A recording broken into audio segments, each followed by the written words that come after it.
Welcome to the last one where we talk about cations testing. So the story that was told by my teachers are: when Cindy has a very strong pressure by their teacher, she went back home and cooked a meal. And then she went to watch the TV show called ASI, and she has a fantastic sleep. ZSS. By the way, ASI is basically CSI being changed name into ASI. But it doesn't really matter, it's just a way for you to remember. So basically, Cindy stands for CIN, pressure stands for PSI, cook the me stands for MII, me, then watch the TV show is ASI, and then sleep is ZSS. In all this, basically, the middle number, the middle alphabet, it stands for when you add excess sodium hydroxide, what will happen. The right side means when you add excess ammonia, what will happen.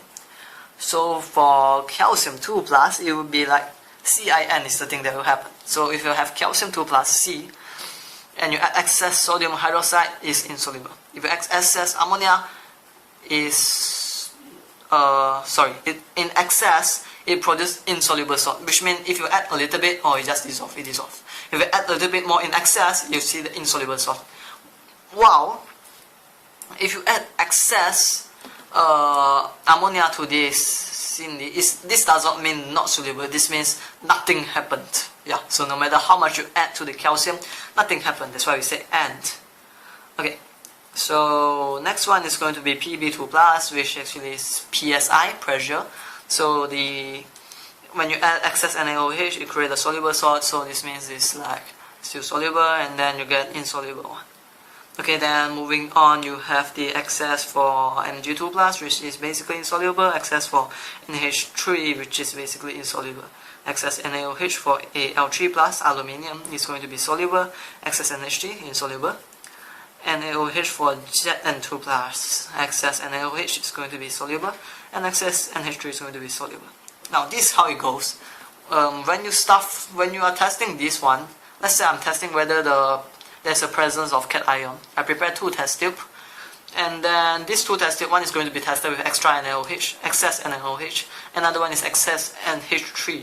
And I say which one that actually produce, let's say that the excess NaOH here, it produces soluble precipitate, is soluble, which means that the precipitate like dissolve away. And then this side it produces insoluble one. After you add excess, the precipitate does not dissolve away. So this means soluble, insoluble. That's going to be Pb2 plus, that's present inside.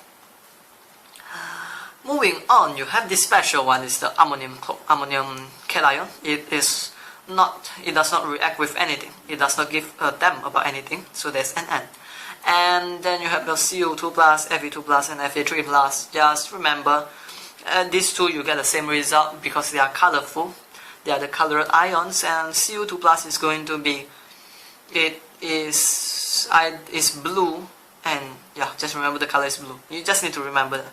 And then Fe2 plus is basically, it is dirty green, and Fe3 plus is going to be brown. Moving on to the last part where we talk about the cation test, there are only like 1, 2, 3, 4 of them to remember. For NH plus 4, the ammonium, you just test it with Nessler reagent, and basically an N, that's why it's Nessler. And by the way, Nessler reagent, it only reacts with ammonium cation, that's it. So it actually turns Milo to brown. It's like I remember it through Nestle. So Nestle creates Milo, and Milo turns to brown color.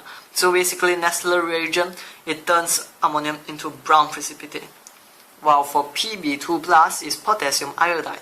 I remember it through PSY, where you call it PIY somehow, potassium iodide. If you add with this particular lead, and it forms yellow precipitate.